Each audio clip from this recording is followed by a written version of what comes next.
manchette aujourd'hui, grève prévue à la traverse Sorel-Saint-Ignace pour le week-end de la fête du travail. Bonjour à tous et bienvenue à votre bulletin d'information sur les ondes de CTRB, votre télévision locale et régionale en ce dernier jour du mois d'août, le 31 août. On débute par la politique, cependant. Plus tôt aujourd'hui, en conférence de presse, Yves Perron, le député bloquiste sortant de Berthier-Maskinongé, a dit déplorer la couverture du réseau cellulaire dans la circonscription. Voici une entrevue que nous a accordée M. Perron plus tôt aujourd'hui. Un jeu là-dedans. Sur Internet, on a réussi à faire en sorte que le fédéral abandonne son intention de créer son propre programme de déploiement Internet, qui avait comme échéancier 2026, je pense pour 85-90 des résidents, c'est 2030 pour 100 des résidents. Ça n'a pas de bon sens. On est en 2021, là, on ne va pas attendre 10 ans. Alors, on a fait des pressions, puis on a réussi à faire débloquer les sommes. Puis l'annonce préélectorale qui avait eu lieu à Trois-Rivières avec les deux premiers ministres, c'était ça, dans le fond. Ils annonçaient que le fédéral renonçait à son programme et plutôt injectait les sommes fédérales dans celui de Québec, avec l'échéancier fin 2022. Donc, on a un bon espoir que fin 2022, tous les foyers de Berthier-Maskinongé soient couverts par la couverture Internet haute vitesse et les entreprises privées qui en sont responsables sont sujettes à des pénalités là, si jamais il y avait des problématiques là-dedans. La problématique que moi j'aborde ce matin, c'est la couverture cellulaire. C'est un autre dossier. Il y a sur le territoire un paquet de, j'appelle ça des trous cellulaires. On est dans un trou cellulaire à Saint-Édouard-de-Maskinongé. Et la communauté, le maire qui nous accompagnait ce matin, Mme Gaudry, qui est la nouvelle propriétaire du zoo Animalia ici, qui a relancé le zoo. On est super content qu'elle soit avec nous. On lui souhaite la bienvenue. Puis on veut l'aider, puis elle a besoin d'avoir une couverture cellulaire. C'est aussi simple que ça. Les gens qui viennent au camping à côté ont besoin d'avoir une couverture cellulaire. Elle a besoin d'avoir une couverture cellulaire, ne serait-ce que pour ces trucs Interact. Si à un moment donné, c'est logique. Et le maire, tantôt, a exposé des enjeux de sécurité publique. Il y a eu un décès, bon, dans les dernières années, peut-être aurait pu être évité si on avait eu une couverture cellulaire. Il n'y a rien de drôle dans ces histoires-là, là. Il y a un feu dans la municipalité, puis les derniers arrivés, c'est les pompiers volontaires, parce qu'on ne pouvait pas les rejoindre. Alors, c'est pas acceptable. Puis dans les 20 derniers mois, quand on arrive comme député, on regarde l'état des dossiers, puis ça, c'est un dossier qui traîne depuis plusieurs années. Puis là, on a eu des espoirs puis des déceptions. Bon, des contacts avec les entreprises privées qui sont prêtes. Il y a une entreprise qui est prête, là. Les plans sont faits. Elle est prête à venir installer une tour. L'enjeu, c'est l'enjeu de rentabilité. Le fédéral, puis les gouvernements généraux laissent le déploiement aux entreprises privées. C'est correct. Mais une entreprise privée, il faut que ça soit rentable. Alors, le fédéral doit injecter les sommes pour s'assurer que tous ses citoyens ont les mêmes services. Parce que là, on se retrouve à Saint-Édouard avec des citoyens qui sont de seconde zone, dans le fond, qui sont moins importants. Puis là, bien, des contacts avec les ministres, des contacts avec les entreprises. Ah, il y a un programme à Québec. L'entreprise soumet sa demande. Finalement, au bout de 3 mois, 4 mois, on obtient une réponse négative. C'est très long, là. Et ça fait longtemps que les gens patientent. Il faut que ça débloque. Donc, moi, ce que je demande ce matin, c'est la création. Je l'ai demandé avant l'élection, oui, en espérant qu'il n'y ait pas d'élection pour pouvoir continuer le dossier. Ce qu'on fait pendant la campagne, on ne voulait pas d'élection. Moi, j'expose à la population quels sont les dossiers que je travaille puis que je veux voir débloquer rapidement, que j'avais commencé. Ça, c'en est un qui est très important. La couverture des trous cellulaires. Puis je pense que ça prend un programme dédié. On a eu un espoir récemment. On travaillait sur un programme au fédéral pour le déploiement. Puis finalement, quand le programme sort, il est dédié aux communautés autochtones. C'est correct. Je n'ai aucun jugement là-dessus. C'est parfait, ça en prend. Mais il y a aussi d'autres secteurs, moins éloignés des grands centres, où il y a des gens qui méritent d'avoir une couverture cellulaire, tout simplement. Alors, c'est ça qu'on lance. Puis vous faites sûr qu'on va faire des pressions, puis on va mobiliser les gens pour faire une mobilisation. C'est ça. Tu disais que les démarches avaient déjà été entreprises, mais c'est continuer ces démarches-là. Absolument. C'est compliqué, continuer cette implication-là et tout. Ouais. Dans un autre ordre d'idée, je vais te demander, on était à mi-campagne. Oui. C'est beaucoup de travail. Je sais que en même temps, tu es le président de la campagne, on pourrait dire, nationale du Bloc québécois. À date, content de qu'est-ce qui se passe sur le terrain, content de qu'est-ce qui est fait? Oui, puis quand on fait du porte-à-porte, on va voir les gens sur le terrain, les gens sont très positifs. Les gens sont contents de venir nous voir. Ils accueillent avec le sourire, le petit éclair dans l'œil. C'est le fun. On a des belles discussions. Bien sûr, je ne mentirai pas, c'est pas tout le monde qui va voter Bloc, mais je pense que le terrain sent bon. Puis les gens aussi sont ouverts à la discussion. Mais il y a une chose qui est bien commune, c'est que les gens ne voulaient pas d'élection. Les gens sont fâchés qu'on soit en élection. Okay. Ça, c'est une constante. Et sinon, sur le terrain, ils sont super bien. Ça va vraiment bien. Nos candidats au Bloc, moi, d'être président de campagne, ça m'a donné l'occasion de parler à l'ensemble de nos candidats. Moi, je vous dis qu'on a vraiment une super belle équipe partout au Québec. Alors, peu importe dans quel coin du Québec vous habitez, si vous votez pour le Bloc québécois, vous ne vous trompez pas, vous votez pour une bonne candidate ou un bon candidat. Et il reste 2 semaines? Oui. Ça va vite? 3 semaines. Mettons 2-3 semaines. On sait qu'il va y avoir un débat à Masquinongé qui va être présent. On vient d'annoncer un débat aussi à Berthier. À Saint-Norbert. Dans la partie Berthier. Dans la partie Berthier. Est-ce qu'il y a d'autres choses comme ça qui est prévu pour l'instant? Il y a eu, c'est sûr que moi, dans mon rôle de porte-parole en agriculture agroalimentaire, il y a la Fédération canadienne d'agriculture qui est un débat pan-canadien qui va avoir lieu aussi. Il y a un débat pour la relève agricole qui est fixé aussi. Là. On pourrait vous donner les dates. Bien oui. Sinon, on va être ouvert à tout débat. Dans la dernière campagne, on avait fait un débat sur l'environnement. C'est intéressant. Si ça avait lieu encore. À Yamachiche, moi, c'est ça. C'est ça. Alors, on est toujours disponible. Puis je pense que les débats, c'est une belle occasion aussi pour la population de voir, de comparer qu'est-ce que les candidats ont à offrir. Plus tôt aujourd'hui, Christian Dubé, ministre de la Santé et des Services sociaux du Québec, a tenu un point de presse concernant la vaccination liée à la COVID-19. On écoute un extrait de son intervention. Peut-être avant de faire le point sur la situation épidémiologique, je veux dire quelques mots sur le contexte dans lequel on se retrouve. D'abord, premièrement, le Québec est frappé par une 4e vague. Et je dirais que pour le moment, on s'en sort beaucoup mieux qu'ailleurs, notamment en Amérique du Nord et lorsqu'on compare à l'Europe jusqu'à maintenant. On est une des nations les plus vaccinées de la planète et pour ça, on ne remerciera jamais assez les Québécois des efforts qui ont été faits dans la dernière année. On a été le premier endroit au Canada à mettre en place un passeport vaccinal. On va regarder comment ça se passe dans les prochaines semaines. Et je le répète, on va s'ajuster avant d'envisager de l'élargir. On va aussi implanter la vaccination obligatoire dans le milieu de la santé. La santé publique, l'équipe de Dr Arruda, devrait nous faire sa recommandation cette semaine suite à la commission parlementaire qui s'est tenue la semaine dernière. Là encore, on va regarder comment ça se passe et on va ajuster notre tir au fur et à mesure. Ensuite, on pourrait envisager d'élargir la vaccination obligatoire, mais on vous reviendra là-dessus en temps et lieu. Bon, maintenant, quelques mots sur la situation épidémiologique actuelle. Le niveau des cas, je dirais qu'il est relativement stable et c'est encourageant. Je dis ça parce que vous avez vu, je prendrai juste une petite seconde pour vous donner quelques chiffres. La semaine passée, on roulait à peu près à 600 cas par jour. Vous avez vu que les 2 derniers jours, on a baissé, mais soyons prudents, c'est des cas de fin de semaine. Moi, je regarde les chiffres, là, puis je peux vous dire qu'on va revenir à 600 assez rapidement lorsqu'on perd l'effet de fin de semaine. Fait qu'il faut s'entendre, mais je dirais que c'est quand même une relativité stable parce qu'on est encore dans le 600 cas depuis quelques semaines. Et c'est pas exponentiel, comme nous le dit souvent le docteur Arruda. Donc, si on se fie aux prévisions, par contre, de l'INES, qui sortiront jeudi, comme à l'habitude, que nous, on a vu hier soir une première version, on va avoir une hausse des cas et des hospitalisations dans les prochaines semaines, puis je dirais particulièrement à Montréal et à Laval, si la tendance se maintient. On doit surveiller le mois de septembre. Je vous l'ai dit, c'est vraiment un mois critique qu'on va surveiller, notamment à cause du travail, du retour au travail, du retour à l'école. C'est évident qu'on va voir les cas monter. Donc, il ne faut pas s'en surprendre, il faut le suivre. Mais ce qu'on veut, et je le répète, c'est limiter les hospitalisations.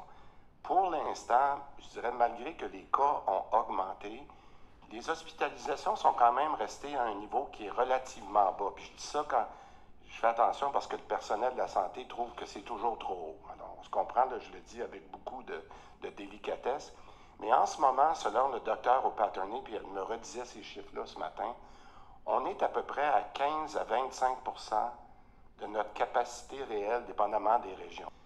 Par contre, je dirais qu'on observe aussi le même phénomène que l'on a vu à la 3e vague, c'est que c'est les jeunes qui attrapent le virus. Puis ça, je veux que les gens l'entendent clairement.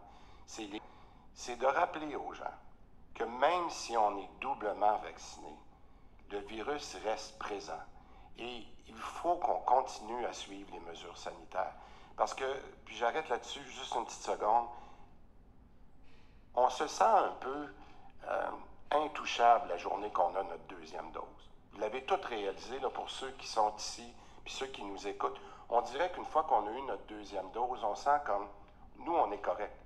Mais écoutez, le virus est encore là, puis le virus, le vaccin ne protège pas 100%. On l'a vu, il y a toutes sortes de conditions. Alors, je rappellerai aux gens, au moindre symptôme que vous avez, même si vous avez 2 doses, s'il vous plaît, allez vous faire tester, mais en attendant, protégez-vous. Bon, du côté des bonnes nouvelles. Quand je dis qu'on est les meilleurs au monde pour la vaccination, je rappelle les chiffres parce que Dr. Arruda et moi, on en parle très souvent. On a atteint quand même 86% pour la première dose. Je parle toujours pour la catégorie 12 ans et plus. Ce matin, vous l'avez vu, on vient d'atteindre pour la deuxième dose 79%.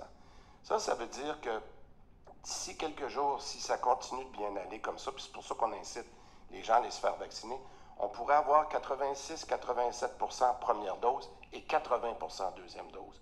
Puis ça, c'est avant le mois de septembre. Alors, il n'est jamais trop tard. Une personne qui est adéquatement vaccinée court 24 fois moins de chances, de risque d'être hospitalisée qu'une personne qui est non vaccinée. Rappelons-nous de ça quand vous avez une décision difficile à prendre par rapport à vous-même, d'aller vous faire vacciner. Allons maintenant à la pause.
Valérie, c'est une belle petite fille qui a 5 ans, qui a une amputation congénitale au bras gauche. C'est une petite fille qui adore les sports, qui a besoin de bouger. Oui! L'idée du golf vient aussi de Mallory parce que c'est elle qui m'a proposé qu'elle voulait jouer.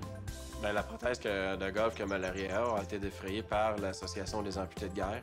Grâce à ma nouvelle prothèse, maintenant je peux jouer au golf.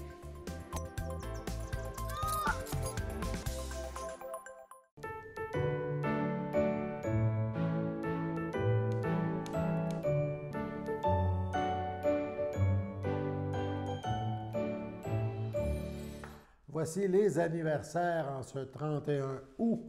Roch Latour, donc c'est l'anniversaire de M. Latour, et c'est les beaux vœux viennent de la FADOC de l'Île-du-Pas. La FADOC de l'Île-du-Pas souhaite aussi bonne fête à Pierre Sylvestre, alors que l'Association des personnes handicapées du secteur Berthier souhaite un heureux anniversaire à Pierre-Georges Cornelier. On poursuit maintenant nos nouvelles avec l'avis de grève à la traverse Sorel-Saint-Ignace. La Société des traversiers du Québec, par communiqué, vient d'aviser sa clientèle que si les grèves prévues se maintiennent pendant la fin de semaine, donc du week-end de la fête du travail, donc le week-end prochain, le service du 2 au 5 septembre sera le suivant. Jeudi 2 septembre, horaire régulier, dernier départ à 3 heures dans la nuit de jeudi à vendredi. Vendredi 3 septembre et samedi 4 septembre, aucun service. Dimanche 5 septembre, reprise du service à 19h30, service régulier par la suite.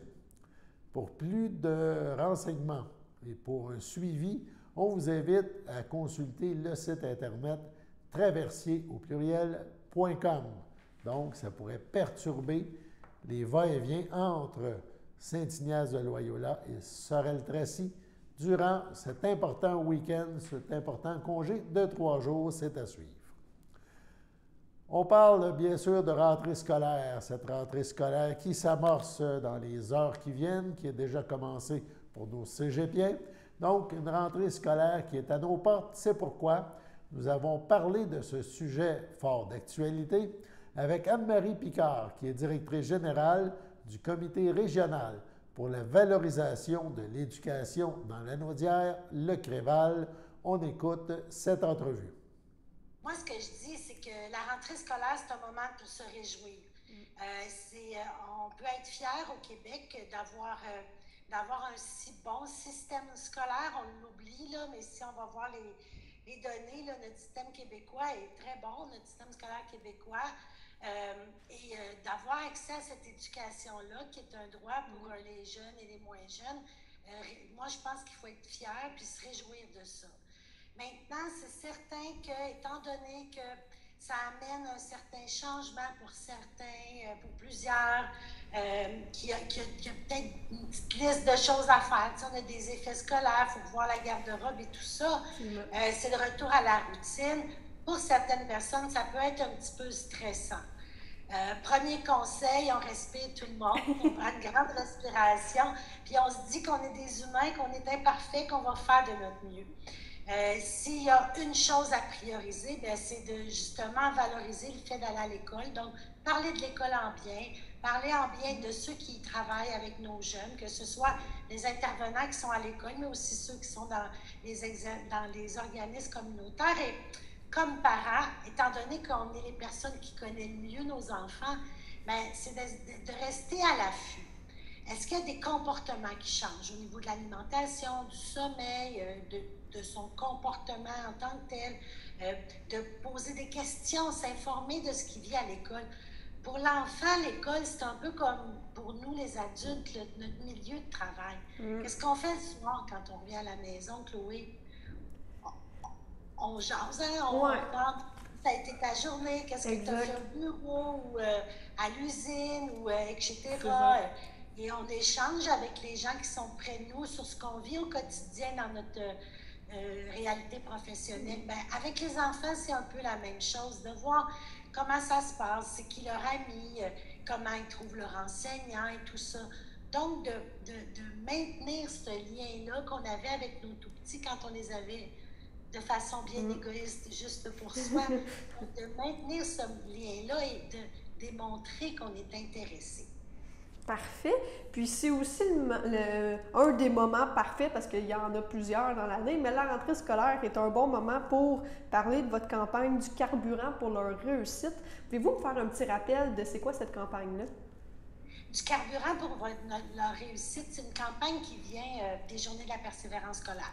Dans le fond, les gens dans Lanaudière nous disent depuis plusieurs années, mais on n'avait pas assez de ressources donc pour le réaliser leurs vœux. Nous disent depuis plusieurs années, c'est bien beau les Journées de la persévérance scolaire, mais les jeunes et les adultes qui sont en formation ont besoin d'encouragement et de soutien à plusieurs moments dans l'année. Ça serait bien que ça revienne, ça, au cours de l'année. Donc, notre fabuleuse équipe de communication a créé du carburant pour leur réussite, qui est donc à certains moments névralgiques de l'année, comme là, pour la rentrée scolaire, on va rendre disponibles des visuels pour valoriser l'éducation, rappeler que c'est un moment important sur les médias sociaux, mais aussi sur nos sites Internet, là, celui du Créval particulièrement, et Oser Jeunes pour les employeurs. On met des outils. Par exemple, là, pour la rentrée scolaire, tout ce que je vous disais, là, évaluer un peu le stress, la motivation des jeunes, comment les motiver, comment être à l'aguet de signes d'anxiété ou de stress pour ceux à qui vivent ça. Bien, on va mettre des outils, des rappels, des vidéos, plein de sortes de trucs sur le site pour justement vous soutenir, parents, employeurs, enseignants, intervenants communautaires, dans cette période névralgique de l'année. Donc, vous allez voir ça revenir à quelques moments dans l'année scolaire et à chaque fois, c'est le même principe. Il y a des visuels, puis il y a des outils pour vous aider, puis de l'information. Parfait. Puis ça, justement, ça a été lancé, il me semble, l'année passée, vers la fin de l'année. Oui, ce qu'on appelle le dernier droit de l'année scolaire. Oui, exact. Est-ce que ça a eu des résultats à ce niveau-là? Est-ce que des gens vous en ont parlé comme quoi que ça les a aidés, motivés? Ou... C'est certain que les gens nous en ont peu parlé du fait que l'an dernier, quand comme cette année, on rencontrait moins de gens. Et les résultats sur les réseaux sociaux sont quand même très intéressants. Là, on va faire un bilan complet pour notre Assemblée générale annuelle, notre rapport annuel. Mais sur les réseaux sociaux, là, on voit dans l'anodiat, je le répète souvent, là, les villes et municipalités, entre autres, les employeurs sont très engagés pour la réussite éducative. Donc, ça s'avère pour cette campagne-là aussi. On le voit encore, là, même pour celle de la rentrée scolaire, là, il y a des... hier, c'est un de mes collègues, je crois, je vais essayer de ne pas dire n'importe quoi, mais je pense qu'il disait qu'à Notre-Dame-des-Prairies, si vous ne le faites pas, si je me trompe de ville, Notre-Dame-des-Prairies, à vous. Donc, sur le panneau, il y avait un message de bonne rentrée. On a vu des entreprises comme Recrutement Intégral, Synergie, mettre ça aussi sur les réseaux sociaux, souligner la rentrée scolaire de leurs stagiaires. Donc, il y a vraiment une belle participation là, selon ce qu'on observe là, sur les médias sociaux. Pour le reste, je n'ai pas encore les données du site Internet, ce qui a été téléchargé, tout ça. Donc, on va pouvoir le livrer à l'agenda, à l'agenda. Mais j'imagine que si les résultats n'étaient pas bons, ils n'auraient pas repris cette année, la campagne. Effectivement, c'est vrai. Allons à la pause. Le samedi matin, dès 9h30, nos téléspectateurs sont invités au Super Bingo télévisé diffusé de nos studios de Berthierville. Depuis maintenant une vingtaine d'années, plusieurs adeptes de la télévision régionale se sont partagés un montant de 600 $ disponible chaque semaine lors de cette joute de bingo télévisé. Un animateur et 3 bénévoles se succèdent à la caméra dans le but de vous faire passer une petite heure agréable et payante le samedi matin. On peut se procurer les cartes de jeu chez les dépositaires autorisés participants, c'est-à-dire à Berthierville, le dépanneur Formule 1 rue Gilles Villeneuve, le marché IGA Extra sur la rue Gabrielle Brissette, le marché Métro rue Notre-Dame, la pharmacie Proxime rue Frontenac, le garage Pétroté sur la rue Gilles Villeneuve et à Saint-Ignace-de-Loyola, le marché Aldo rang Saint-Michel, le dépanneur Le Magasin Esso sur le chemin de la Traverse. C'est un rendez-vous tous les samedis matins à 9h30 sur les ondes de CTRB, votre télévision régionale et communautaire. Je m'appelle Mathieu et j'ai une amputation au pied droit. Un jour, Mathieu s'amusait à l'extérieur et a glissé derrière un tracteur de pelouse qui reculait. Les lames du tracteur lui ont coupé une partie du pied. Mathieu est maintenant ambassadeur de la prudence pour l'Association des amputés de guerre. Il incite les enfants à repérer les dangers avant de commencer à jouer. J'ai un message très important pour tous les enfants. Jouez prudemment!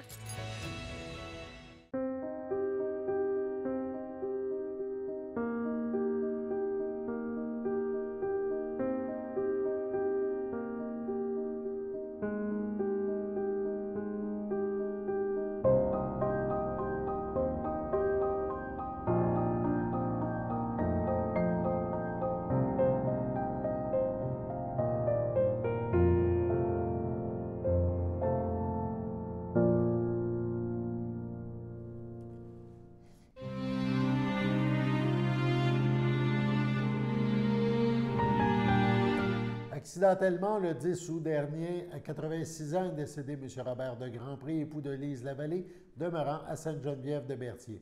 Il laisse dans le deuil, outre son épouse, ses enfants, Christian de Grandpré, Lynne Bellemare, François de Grandpré, Chantal Royer, Jocelyn de Grandpré, José Parent, Nathalie de Grandpré, Pierre Thériault, le papou de ses enfants et petits-enfants, Marie-Pascale, Yannick, Jean-Christophe, Arthur, Roxane, Adrien, Mérédith, Roxane, Élisa, Francis et Marguerite. Ses arrière-petits-enfants, Charlotte, Émile, Brittany, Anthony et Hayden. sa sœur, Mme André de Grandpré, Bernard Larose, ses beaux-frères et belles-sœurs, feu Jean-Luc Lavallée d'Arqués-Ostigui, Odette Lavallée, Jacques Clément, feu Nicole Lavallée-Bergeron, Louis-René Bergeron, Dominique Lavallée, ainsi que plusieurs neveux, nièces, autres parents et amis. La famille accueillera parents et amis samedi 4 septembre dès midi au complexe funéraire Thériault à Berthierville. Suivra une liturgie en la chapelle du complexe à 14 h. Au CHLD de Saint-Charles-Borromée, le 22 août dernier, à 67 ans, est décédé M. Jacques Rochelot, époux de Marie-Paul Lefebvre, demeurant à Berthierville. Il est parti rejoindre sa fille Amélie. Il était le papou de Louis Renaud, Frédéric, Zacharie et Jacob. Il laisse dans le deuil, outre son épouse, ses frères, belle-sœur et beau-frère, Pierre Rochelot, Thérèse Lefebvre, André Rochelot, Hélène Carpentier, Richard Rochelot, Lise Goujon, Alain Rochelot, Linda Courchaine, Huguette Lefebvre, Gérald Massé, Françoise Lefebvre, feu Benoît Farly, Ghislaine Chaussé, feu Normand Lefebvre, Suzanne Lefebvre, feu Régent Rochelot, Denis Lefebvre, Cécile Durand, Jacques Lefebvre, Gilles Lefebvre, Ginette Girard, Lise Lefebvre, Boris Rochelot, ainsi que plusieurs neveux, nièces, autres parents et amis. Donc, les marques de sympathie peuvent se témoigner par des dons à la Société canadienne du cancer. La famille accueillera parents et amis samedi le 18 septembre dès 13 h en l'église Sainte-Geneviève de Berthier. Suivront les funérailles à 14 h. M. Rochelot sera inhumé au cimetière de Berthier le jour même. Au CHSLD Le Château de Berthierville, le 22 août, à 97 ans, est décédée Mme Marguerite Laurando, épouse de feu Benoît Bérard, demeurant Saint-Barthélemy. Elle laisse dans le deuil ses fils, Laurent Bérard, Noëlla Dagenet, Alain Bérard, Diane Sylvestre, feu Léo Bérard, ses petits-enfants, Isabelle et Daniel, Sylvain José, Alexandre Annie, Caroline Patrick, Marie-Claude François, Frédéric Martine, ses arrière-petits-enfants, Ariane, Tommy, Camélia, Léa-Marie, Zoé, Marianne, Gabrielle, Charlie, Aurélie et Léonie, ainsi que plusieurs neveux, nièces, autres parents et amis. La famille accueillera parents et amis le 5 septembre, dimanche, dès 13 h, au complexe funéraire Thériault à Berthierville. Suivra une liturgie en la chapelle du complexe. On passe maintenant à la météo.